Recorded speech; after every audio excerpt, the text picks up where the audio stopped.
Hello ভালোবাসার মানুষজন, মহাজাল পরিবারে আপনাকে স্বাগতম। ম্যাজিক্যাল দুনিয়া সিজন 2 পর্ব 12। এটা কিরকম দড়ি সেটা বুঝতে পারছি না। আমি নড়াচড়াও করতে পারছি না। পিছনে তাকিয়ে দেখতে পেলাম সেটা অ্যাঞ্জেল রানী আফ্রিয়েলের। আর যেহেতু আমি অ্যাঞ্জেল সত্তায় আছি, তাই তাহার কাছে কথা বলার আগ্রহ আমার বেড়ে গেল।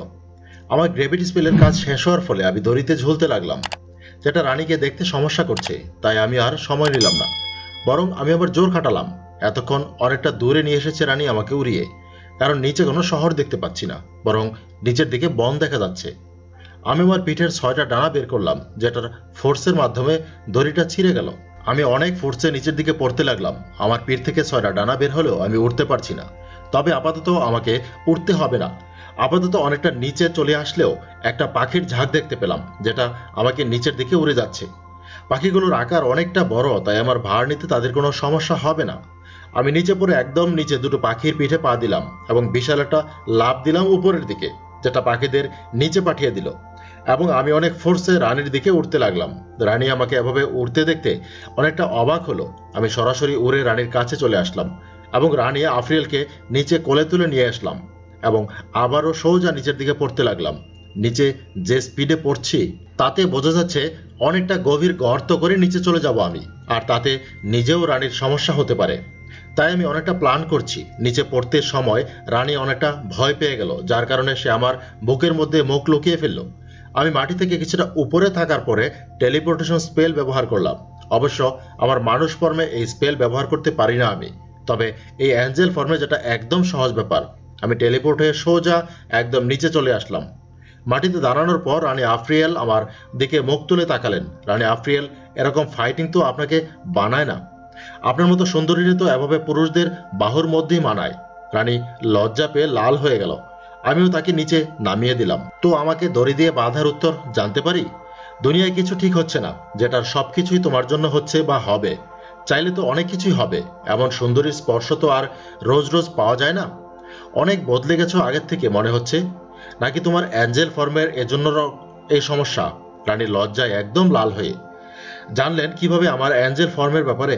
আমাদের লিজেন্ডের একটা লিখিত ছিল যে গড হ্যান্ড ব্যবহার করতে পারবে সে বহুরূপী অধিকারী হবে। এসব লিজেন্ড লিখেছে কে, যেটা আমি বলতে পারি না, তবে ধারণা করা হয় যারা এসব লিখেছিল তারা ভবিষ্যতে অনেক কিছুই দেখতে পারত। ও, তাহলে ইতিহাসে কি লেখা ছিল? আমার সাথে অ্যাঞ্জেল রানীর বিয়ে হবে? সেটা তো তুমি তখন রাজি হলেই হয়ে যেত। বিয়ে আজকাল করে নাকি? প্রথমে তো ফিজিক্স, কেমিস্ট্রি, বায়োলজি ঠিক করতে হয়। এগুলো আবার কি? এগুলো পুরাতন মানুষদের ভালোবাসার কিছু ধাপ। প্রথমে আমরা ধাপ বিনিময় করি চলুন। রানী এমনিতেই আমার এই ফর্মের সাথে কমফোর্ট ফিল করছে না, তার উপরে আমার কথায় সে লজ্জায় লালই হচ্ছে শুধু। তাই তাকে আর টিচ করলাম না, বরং আমি তাকে নিয়ে একটা উঁচু গাছের ডালে উঠলাম এক লাফ দিয়ে। সেখানে একটা ডালের উপরে আমি বসলাম এবং আমার পাশেই রানীকে বসিয়ে দিলাম। দুজনে বসে অনেকক্ষণ গল্প করলাম, যেটা অনেকটা রোমান্টিক দিকে যাচ্ছে। এখানে রানীর সাথে সময় কাটাতে মন চাচ্ছে, কিন্তু আমার জরুরি কিছু কাজ আছে। তবে এই ফর্ম থেকে বের না হলে আমি এখান থেকে যেতেই পারবো না। তাই আমি সাথে সাথে আবার মানুষ ফর্মে চলে আসলাম, যেটা দেখার পর রানী অনেকটা কমফোর্ট ফিল করলো। এবার আমি কিছুটা দূরে সরে বসলাম তার থেকে। আসলেই তোমার ফর্ম দুটোর সাথে তোমার পার্সোনালিটি পুরো চেঞ্জ হয়ে যায়। তবে আমার তোমার মানুষ ফর্মটাকেই ভালো লাগে। রানী: হা। তো সেটার জন্য আমি এখানে এসেছিলাম, যেটা এখন বলি। হ্যাঁ বলুন। পৃথিবীতে নানা রকম ঝামেলা দেখা যাচ্ছে। প্রথমত কিছু মারাত্মক ম্যাজিক পাওয়ার অনুভব করা যাচ্ছে, যেগুলো ডেভিল কিং এর থেকেও ভয়ঙ্কর। তারা এই দুনিয়ার জন্য ক্ষতিকর হয়, তাহলে আমাদের একসাথে তাদের বিরুদ্ধে দাঁড়াতে হবে। হ্যাঁ, আমি কিছু ম্যাজিক পাওয়ারের মধ্য থেকে বলতে পারবো একটা আমাদের জন্য ভয়ানক হতে পারে। সেটা কার? 3জন এই দুনিয়া এসেছে যারা পুরো দুনিয়াকে কাঁপিয়ে দেওয়ার ক্ষমতা রাখে। তাদের মধ্যে একজন গড অফ থান্ডার থর, আরেকজন দ্য ভ্যাম্পায়ার ড্রাকুলা, যাকে ভ্যাম্পায়ার গডও বলা হয়। এই দুটো নিয়ে কোনো ঝামেলা হবে না, সেটা গ্যারান্টি আমি দিতে পারবো। আরেকজনকে, তার নাম লুকি। তাকে মিথ্যা এবং চালাকির গড বলা হয়। তার কারণ একটাই, তার মধ্যে মিথ্যা কেউ বলতে পারে না, আর তার মতো চালাকি কেউই করতে পারে না। এটা মোটেও সুবিধার বিষয় মনে হচ্ছে না। আচ্ছা ঠিক আছে, তোমাকে কোথাও যেতে হবে? হ্যাঁ, ইগদ্রুলিয়াতে। ঠিক আছে, আমি তোমাকে ক্যাপিটালে পৌঁছে দিয়ে আসছি। পরে এক সময় আবার আসবো তোমার সাথে কথা বলতে। রানী আমাকে নিয়ে টেলিপোর্টে সোজা ইগদ্রুলিয়াতে চলে আসলো। আমাকে ক্যাপিটালে ছেড়ে দিয়ে চলে গেল নিজে। আমি কিছুই বুঝতে পারলাম না কি হচ্ছে। আমার মাথা ঘুরছে অনেকটা। আমি কিছুক্ষণ পর বুঝতে পারলাম আমার সাথে কি হয়েছে। রানী আমার মাইন্ড কন্ট্রোল করে সেখান থেকে সবকিছু উত্তর বের করে নেয়। আমি মানুষ ফর্মে আসার পরেই রানী সেটার সুযোগ নিয়ে আমার থেকে অনেকটা তথ্য বের করে নেয়। হয়তো সে জানতো এমনি জিজ্ঞেস করলে আমি অন্য একটা উত্তর দিতাম, তাই সে সেটার সুযোগ নিয়েছে। মাথা ব্যথাটা কিছুটা কমার পর আমি শহরের মধ্যে হাঁটতে শুরু করলাম। ক্যাপিটালের চিহ্ন বদলে গেছে এখন থেকে আমার যাওয়ার পর থেকে, কারণ দেয়ালে আমার এবং থরের ছবি টানানো। সেখানে পুরো ক্যাপিটালের সবথেকে মারাত্মক আসামি বলা হয়েছে। আমার মাস্ক পরা ছবি সেখানে রয়েছে এবং কিছু তথ্য দেওয়া আছে। তাই প্রথমত আমাকে এখন আমার মাস্ক ব্যবহার করা যাবে না। মাস্কের কাপড় গলাতে ছিল, যেটা আমি আবার খুলে ব্যাগে রেখে দিলাম। ক্যাপিটালের যে অবস্থা তাতে আমার মনে হচ্ছে আমি প্যালেসে আপাতত সুরক্ষিত, তাই আপাতত সময়ের জন্য আমাকে গোপন থাকতে হবে। আমার চেহারা আমি মাস্ক ছাড়া গোপন রাখতে পারবো না। তাছাড়া আমার শরীরের অনেক তথ্য দেওয়া আছে ছবিতে, যেটা আমাকে খুঁজতে অনেক সাহায্য করবে। আমি আপাতত হ্যারিরা যেখানে থাকে সেখানে যাচ্ছি। বেশিক্ষণ সময় লাগলো না, সেই গলিতে চলে আসলাম। সেখান দিয়ে হ্যারিদের গোপন বাসায় যেতে হবে। তবে আমি অনেকক্ষণ যাবৎ খেয়াল করছি 7 জনের মতো আমার পিছু নিয়েছে অনেকক্ষণ হলো। এতক্ষণ সাধারণ লোক ছিল বলে আমি কিছুই করতে পারিনি, তবে এই গলিতে কেউ না থাকার কারণে তাদের কিছু একটা ব্যবস্থা করতে হবে। আমি এখানে আমার সত্তার ক্ষমতার ব্যবহার করে দেখতে চাই। যেহেতু আমি অ্যাঞ্জেল সত্তার ক্ষমতা সম্পর্কে পুরোটাই জানি এখন, তাই সেটা ব্যবহার করার মানে হয় না। বরং আমি আমার ভ্যাম্পায়ার ফর্মে চলে আসলাম। পিঠের পাখা বের হওয়ার সাথে সাথে আমার উপর পিছন থেকে হামলা করলো একজন, যে 10টা ছোট চাকু ছুঁড়ে মেরেছে আমার দিকে। আমি লাফ দিলাম এবং পিছন দিকে একটা ফ্লিপ দিলাম, যেটা আলট্রা স্পিডে দিয়েছে, যার ফলে সবগুলো ছুরির আঘাত আমি এড়িয়ে যেতে পেরেছি। এরপর একটা পিছন থেকে দুজন আমার একদম কাছে চলে আসলো, যাদের হাতে আমি কাঁটাযুক্ত ফিঙ্গার ব্রেসলেট দেখতে পেলাম, যেটার মাথায় বিষ লাগানো বোঝা যাচ্ছে, যেটা আমার শরীরে একটা লাগলেই আমি এই দুনিয়া থেকে উপরে উঠে যাব। দুজনে এসেই আমাকে ঘুষি এবং লাথি মারতে লাগলো। আমি দুজনকেই খুব সহজে এড়িয়ে যাচ্ছি। আপাতত আমি সব আঘাত খুব স্পষ্ট দেখতে পাচ্ছি। মনে হচ্ছে আমার আল্ট্রা স্পিড অনেক আকারে বেড়ে গেছে। এরপর ফিল আসছে যে আমি একাই এখানে সব থেকে দ্রুত এবং তাদের স্পিড কচ্ছপের মতো। যাই হোক, আমি আমার পা উঁচু করে দুজনের মাথার উপরে কিক দিলাম দুটো।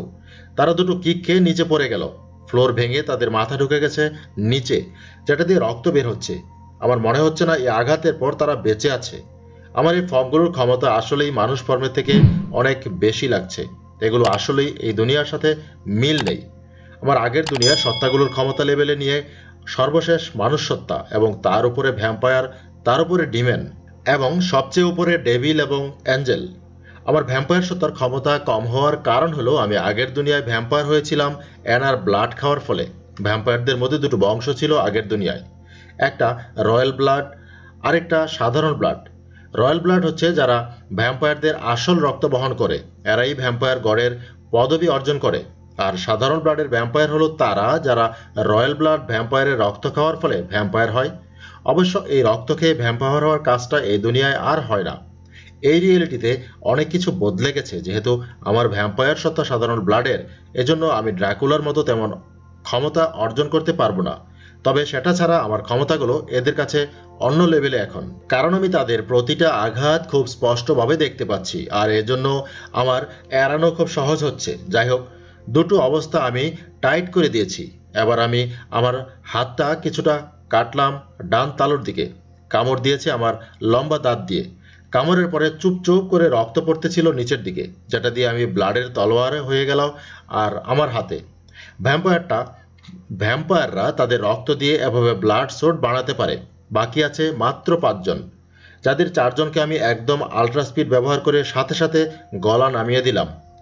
কেন জানি না, এই ফর্মে আসলে হত্যা করলে অনেক মজা লাগে আমার। মানুষ ফর্মে কাউকে হত্যা করতে গেলেই কিছুটা হাত কাঁপে, কিন্তু এখন আমি আমার তলোয়ারে থাকা তাদের রক্ত আমার জিহ্বা দিয়ে স্বাদ নিতে গেলাম, যেটার পরে আমার ক্ষমতা আরও বেড়ে গেল। লাস্ট একজন ছিল যার রক্তের ঘ্রাণ এতক্ষণ আমাকে পাগল করে দিচ্ছে। এটাই প্রথম আমার উপরে আঘাত করেছে, তাই এটাকে সবার শেষে আমি রেখে দিয়েছি। ওর রক্ত পান করার অনেক ইচ্ছা হচ্ছে, কারণ ওর রক্তের ঘ্রাণ আমাকে এই ফর্মে আসার পর থেকে পাগল করে দিচ্ছে। আমি ওর দিকে আল্ট্রা স্পিডে এগিয়ে গেলাম। ও আমার দিকে ওর ছুরিগুলো আবার ছুটতে লাগলো, কিন্তু তার আগেই আমার তলোয়ার ওর গলার কাছে চলে গেল। হুডি পরা ছিল বলে আমি ভালোভাবে দেখতে পারিনি, তবে সে একজন মেয়ে ছিল। আর সে একজন মানুষ, এটা দেখে আমার চোখ উজ্জ্বল হয়ে আসলো। আমার তলোয়ার তার গলায় লাগার কারণে কিছুটা কেটে গেছে, যেটা থেকে রক্ত বের হচ্ছে। তার রক্তের ঘ্রাণ পেয়ে আমি আর ঠিক থাকতে পারলাম না। আমি তার ডান পাশের গলায় একটা কামড় বসিয়ে দিলাম। কিছুক্ষণ রক্ত পান করলাম। হয়তো এই প্রথম কোনো মানুষের রক্ত পান করলাম, তাই থামতে মন চাচ্ছে না। বেশ কিছুক্ষণের মধ্যে মেয়েটা বেহুশ হয়ে গেল, যাকে আমি আর হত্যা করতে পারলাম না। তার অনেক ব্লাড শেষ হয়েছে, যার কারণে বলা যায় না মারা যেতে পারে, তবে আশা করব যেন সে মারা না যায়। আমি একজন ভ্যাম্পায়ার হওয়ার অনুভূতি অনুভব করলাম আজ প্রথম, যেটা খুবই ভয়ানক।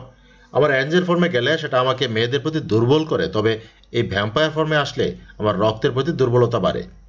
আমি সময় নষ্ট না করে গোপন দরজা দিয়ে হ্যারিদের গোপন রুমের মধ্যে প্রবেশ করলাম। প্রবেশ করার পূর্বে আমি আমার মানুষ ফর্মে আবার চলে আসলাম। আমি প্রতিনিয়ত আমার ফর্মগুলো চেঞ্জ করে দেখার চেষ্টা করছি তার মধ্যে কোনো লিমিট আছে কিনা। আমি হাঁটতে হাঁটতে বসার রুমের মধ্যে চলে আসলাম। সেখানে হ্যারি সোফায় শুয়ে আছে। আমি হ্যারিকে উঠালাম। হ্যারি আমাকে দেখতে পেয়ে অবাক এবং খুশি দুটোই হলো। আমি খুব চিন্তিত ছিলাম, তোমার কোনো খোঁজই পাওয়া যাচ্ছিল না। আবার সেই সাথে পুরো রাজ্য তোমার পোস্টার ছড়িয়ে পড়েছে, যেটা পরিস্থিতি আরও খারাপ বানিয়ে দিয়েছে আমাদের জন্য। তোমার খবর কি? মিলিটারি সেনা কি এখনও তোমাদের খুঁজছে? আপাতত আমাদের বিষয়টা সেনারা তেমন দেখছে না। তাছাড়া এখন আর গুপ্তঘাতক আমাদের পিছু নেয় না। একটু আগেই 7 জন আমার পিছু নিয়েছিল, যাদের মধ্যে একজন বাদে সবাইকে হত্যা করতে হয়েছে। বাকি একজনের অবস্থা তেমন ভালো না, হয়তো মারা যাবে। তবে বাঁচলেও মনে হয় না ভয়ে কাউকে কিছু বলতে পারবে। তোমার তাকে বাঁচিয়ে রাখা মোটেও ঠিক হয়নি। যদি তোমার ব্যাপারে কোনো খোঁজ নিয়ে সেই বাকিদের, তাহলে সমস্যা হতে পারে। এরকম কিছু হবে। লুসি এবং লুসানাকে দেখতে পাচ্ছি না যে। লুসি এবং লুসানা প্যালেসে গেছে প্রিন্সেস এলিহার সাথে কথা বলতে। প্রিন্সেস এলিহা জরুরি কাজের জন্য আর্কাইভে লুসি এবং লুসানার জন্য একটা চিঠি পাঠিয়েছিল, যেটা পড়ার পর দুজনে কিছু না জানিয়ে প্যালেসে চলে যায়। এরা তো কোনো চালও হতে পারে বা রাজার। এভাবে প্যালেসে সরাসরি যাওয়া ঠিক হয়নি তাদের। তুমি তাদেরকে আটকাবে না? তারা আমাকে যাওয়ার আগে বলেইনি, শুধু এখানে একটা চিঠি পেয়েছি আজকে সকালে যে তারা যাচ্ছে। এখন তারা ফিরে আসেনি। ব্যাপারটা মোটেও ভালো লাগছে না। লুসি এবং লুসানা আমাদের অনেক কাছের বন্ধু, দুজনের বিপদ নিয়ে আমরা চিন্তা অনেক হচ্ছে, কারণ তারা তো আর আমার সাথে আমার মতো শক্তিশালী না। যদিও আমি আগের দুনিয়ায়, এই দুনিয়ায় আমার জন্ম হয়নি। আমি তাদের তো এই দুনিয়ায় জন্ম হয়েছে। তাই তারা যত চেষ্টা করুক, তাদের জন্য মিলিটারি একজন অফিসারকে হারানো অনেকটা কষ্টকর হবে, যদিও তারা লড়ার ক্ষেত্রে তেমন বেশি উপযোগী না। লুসি এবং লুসানার ম্যাজিকটা মূলত সাপোর্ট ম্যাজিক, যেটা অন্যদের সাহায্য করতে কাজে লাগে। তবে সেটা দিয়ে আক্রমণও করা যায়, যেটা আমি লক্ষ্য করেছি তাদের করতে। তবে তারপরও আমার চিন্তা হচ্ছে তাদের জন্য। যদিও লুসানার চেহারা বদলানোর ম্যাজিক জানে, তারপরও কেন জানি না খারাপ ফিলিংস আসছে আমার কাছে। হ্যারি, প্যালেসে কি কোনো রকম পরিবর্তন হয়েছে? তোমার তো এটা জানার কথা ছিল। কি? আমাদের রাজ্যের সমস্ত ভয়ানক মিলিটারি অফিসারদের একত্র করা হয়েছে প্যালেসে, এবং ক্যাপিটালে গুপ্তঘাতকদের সংখ্যা বাড়িয়ে দেওয়া হয়েছে।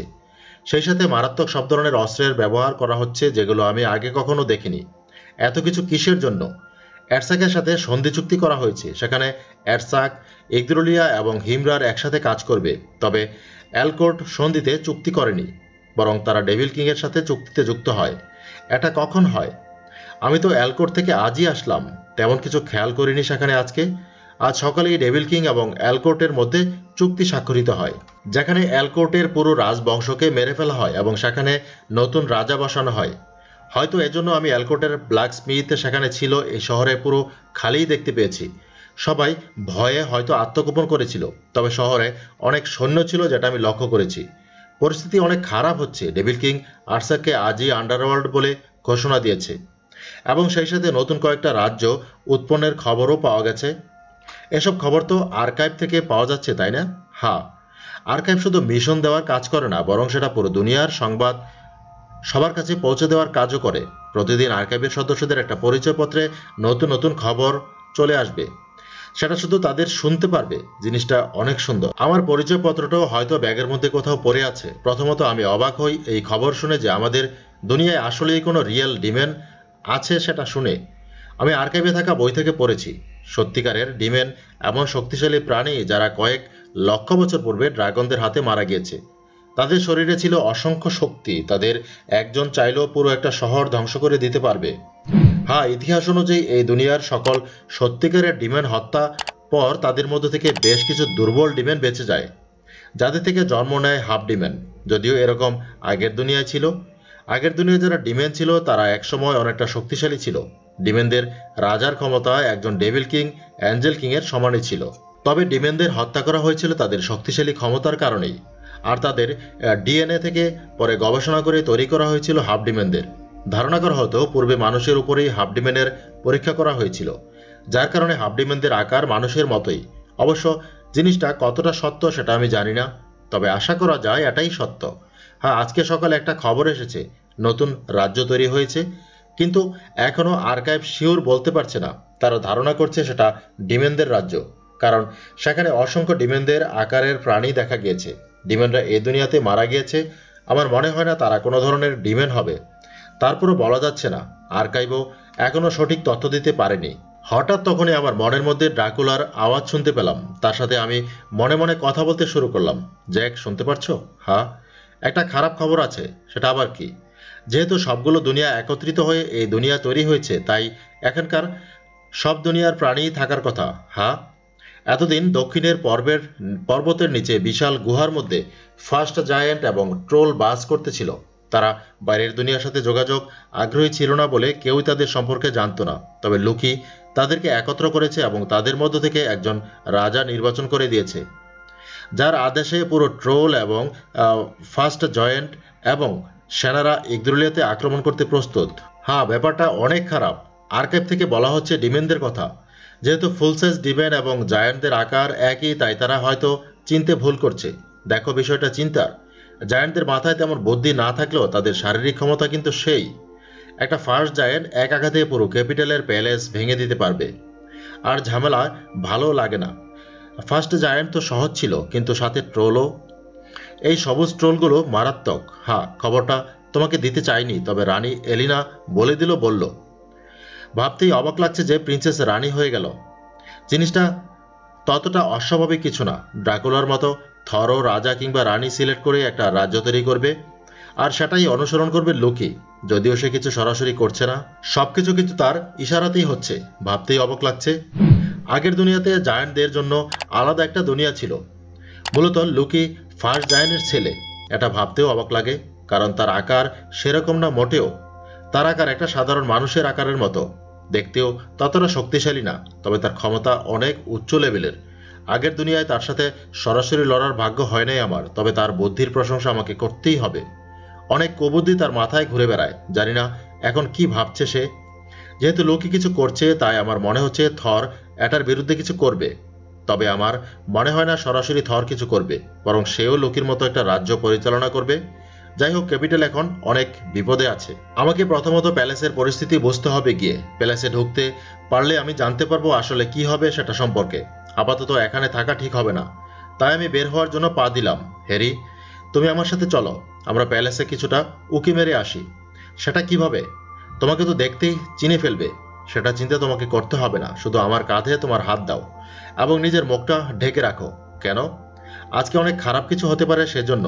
আমি সাথে সাথে আমার অ্যাঞ্জেল ফর্মে চলে আসলাম এবং টেলিপোর্টেশন স্পেল ব্যবহার করলাম, যেটা আমাকে সোজা পাঠিয়ে দিল প্যালেসের গেটের ভিতরে।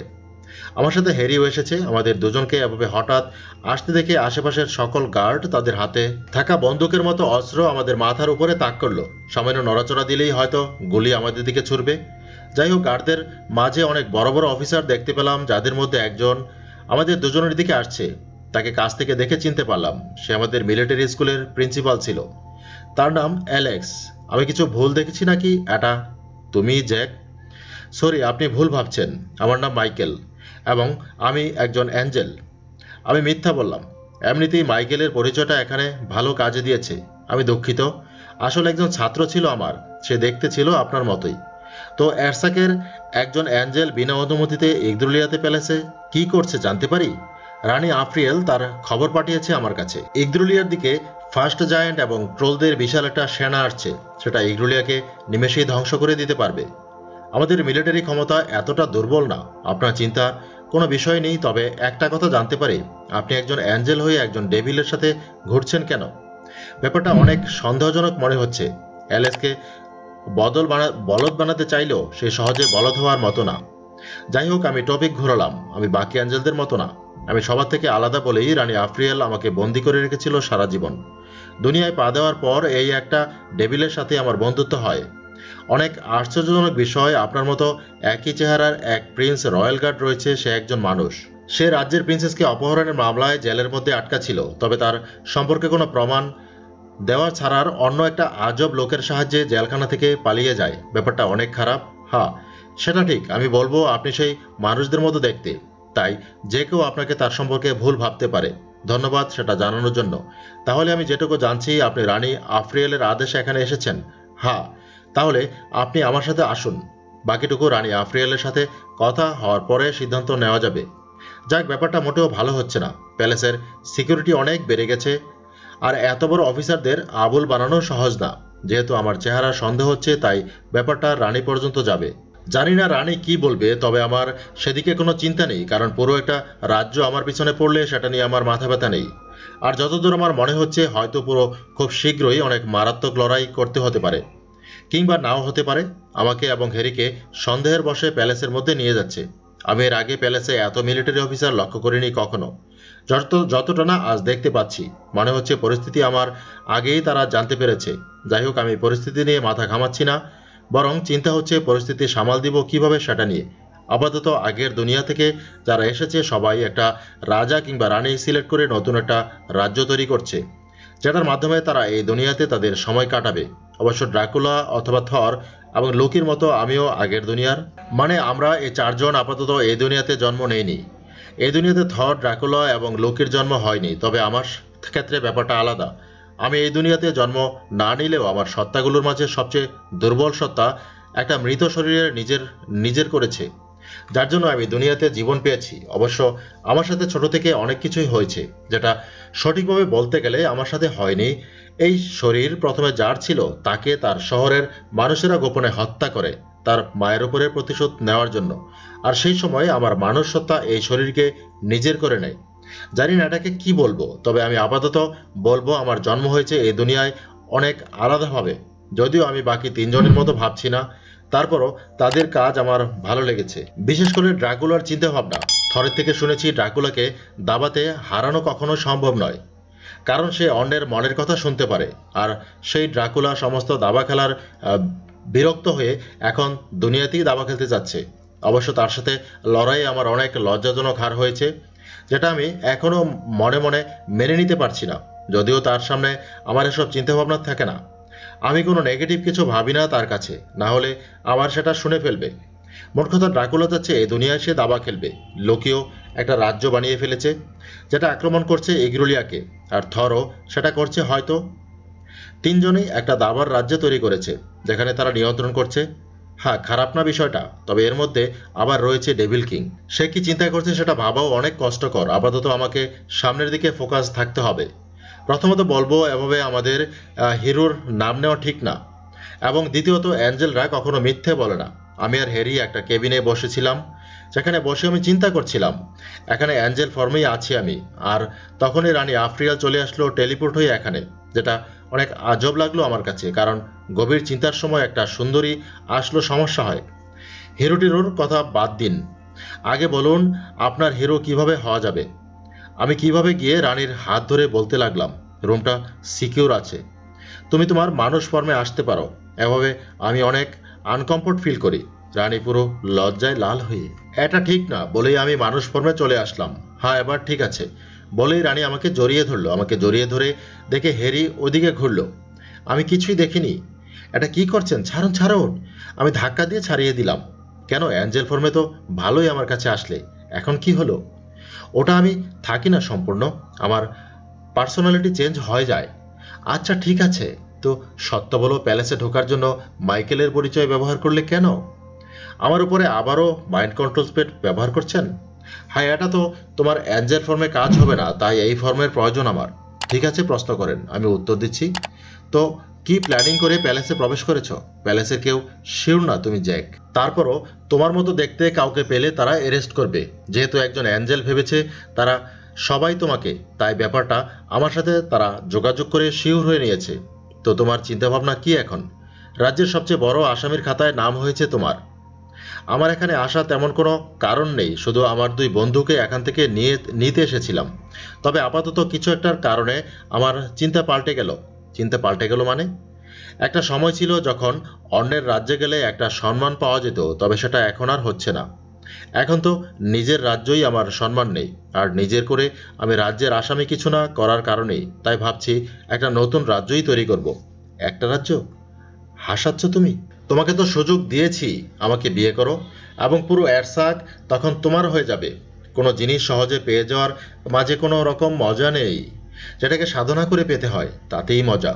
তাহলে তুমি বলতে চাচ্ছ তুমি একা একটা রাজ্য তৈরি করবে? তুমি তোমার জেনারেলের সাথে লড়তে গিয়ে না হয় তাকে হারিয়েছ, তাকে এখনো পুরো একটা নতুন রাজার কথা বলা হচ্ছে, সেটা কিভাবে তৈরি করবে? চারমোস খেলেছেন তো? ঠিকই, চারমোস এমন একটা খেলা যেটা অনেকটা দাবার মতো।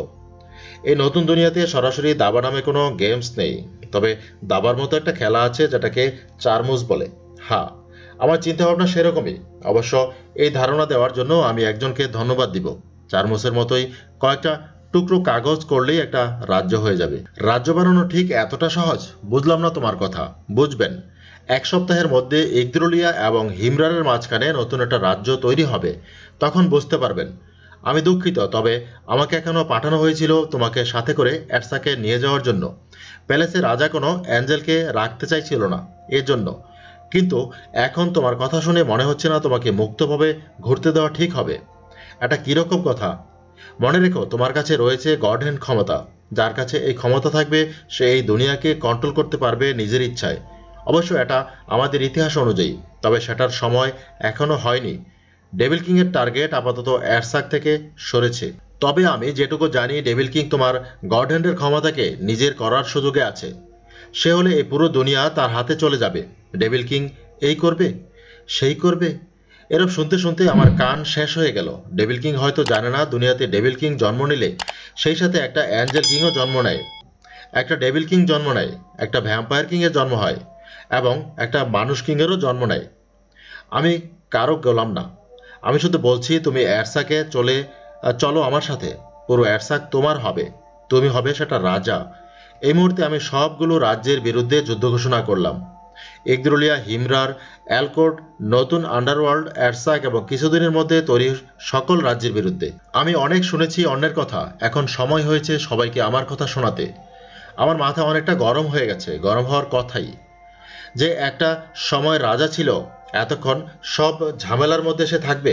তাছাড়া একটা বিষয় আছে যেটা আমাকে আরও রাগাচ্ছে, সেটা হলো ডেভিল কিং।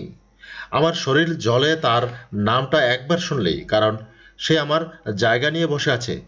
অ্যারসাক নামটা এতদিন ঠিক ছিল, কিন্তু আজকে সেটার নাম চেঞ্জ করে আন্ডারওয়ার্ল্ড করেছে। আমার মনে হচ্ছে আমাকে সিংহাসন থেকে সরিয়ে এসে বসেছে সিংহাসনে। তাই ব্যাপারটা আমারও ভালো লাগছে না। রাজার কাজ আমার ভালো লাগে না, তবে আমি এমন একজন হওয়া যায় যে সকল রাজ্যকেই কন্ট্রোল করবে, সেখানে কেমন হতো? হ্যাঁ, এটাই আমার ডেস্টিনি। সাধারণ থাকার সময় অনেকটা শেষ হয়ে গেছে। রানী তার জোর খাটানোর চেষ্টা করতে যাচ্ছে এখন। সে তার হাতে আবারও সাদা ম্যাজিক্যাল দড়ি নিয়ে দাঁড়ালো। আমিও সময় নষ্ট করলাম না। এমনিতেই আমি এই ফর্মে এসে অনেক সময় নষ্ট করেছি। আমি এতক্ষণ চিন্তায় ছিলাম, না হলে অনেক কিছু করতে পারতাম। যাই হোক, দুনিয়াতে আসল ক্ষমতা দেখানোর সময় প্রায় হয়েই গেছে। আমি আমার অ্যাঞ্জেল ফর্মে চলে এসেছি, যার কারণে পিছন থেকে 6টা ডানা বের হলো আবার একসাথে। ডানাগুলো আফ্রিয়েলের এরগুলোর থেকে অনেকটা বিশাল, তবে আমি সময় নষ্ট না করে সোজা 6টা ডানার সাথে 3টা ডানাকে জোরে টান মেয়ে পিছন থেকে বের করে ফেললাম, যেটার কারণে পিঠ থেকে ব্লাড বের হতে শুরু করলো। ফলে ব্লাডগুলো মাটিতে পড়ার পূর্বেই উধাও হতে লাগলো। আমি ডানা 3টাকে আমার বাম পাশে কাঁধে ঢুকিয়ে দিলাম অনেক জোরে, যেটার ভিতরে ঢুকে গেল, এবং আমার দুই পাশে 3টা মোট 6টা ডানা গেল।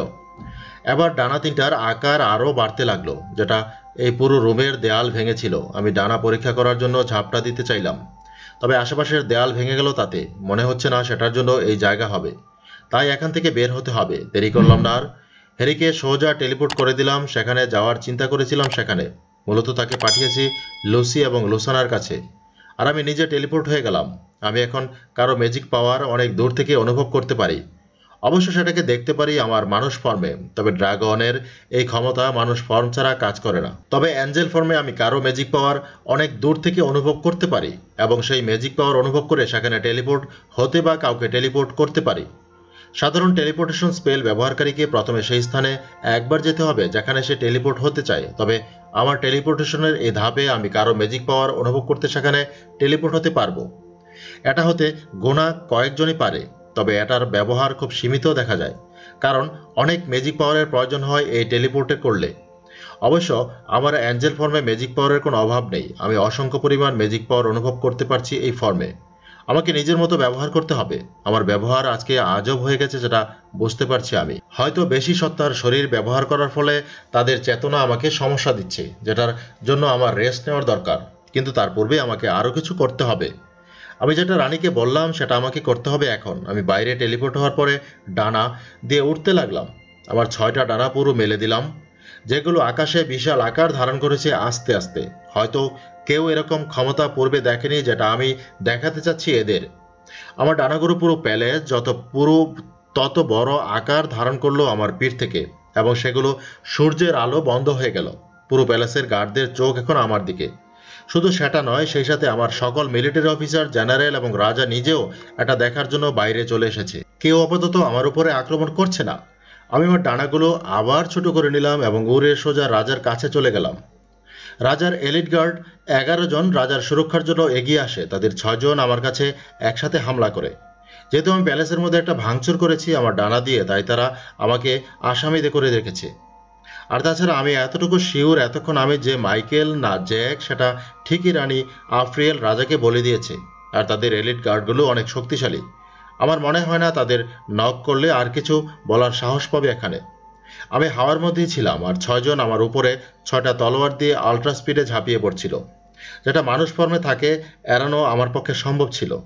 তবে এখন কোনো চিন্তা করতে হবে। আমি আমার ডান হাত দিয়ে এলিট গার্ডের মধ্যে থেকে সোজা একজনের মুখ ধরে ফেললাম এবং তাকে সোজা বাকি 6 জনের দিকে ছুঁড়ে মারলাম, যারা সহজেই প্যালেসের ভিতরে কয়েক ফ্লোর নিচে ভেঙে পড়ে গেল। আমি এই কাজে বাকি সবাই অনেকটা ভয় পেয়ে গেল। রানী আফ্রিয়েল এর সাথে আমার কথা হয়েছে। সে বলেছিল এর আগে গড হ্যান্ডের ব্যাপারে, যে গড হ্যান্ড ব্যবহার করবে, যে প্রথমে সে গোত্রেরই থাকুক না কেন, এরপর সেই গোত্রের সাথে অ্যাঞ্জেলে ট্রান্সফর্ম হতে পারবে। তবে এটা এত শক্তিশালী আমি ভাবিনি কখনো। এগদুরুলিয়ার রাজা, আপনার উপরে কিছুদিন পূর্বেও আমার অনেক ক্ষোভ ছিল। শুধু সেটা না, আপনাকে হত্যার কল্পনাও ছিল আমার। দর্শক বন্ধুরা, গল্পটি যদি ভালো লাগে অবশ্যই একটি লাইক দিবেন, কমেন্ট করে জানাবেন আপনার মন্তব্য। আপনি যদি এই চ্যানেলে নতুন হয়ে থাকেন অবশ্যই চ্যানেলটি সাবস্ক্রাইব করে আমাদের সাথে থাকবেন। আর যারা আগেই সাবস্ক্রাইব করেছেন তাদেরকে অসংখ্য ধন্যবাদ। আপনার বন্ধু এবং বান্ধবীর সাথে অবশ্যই চ্যানেলটি শেয়ার করবেন। সম্ভব হলে এই ভিডিওটি আপনার ফেসবুক টাইমলাইনে শেয়ার করে আমাকে সাপোর্ট করবেন।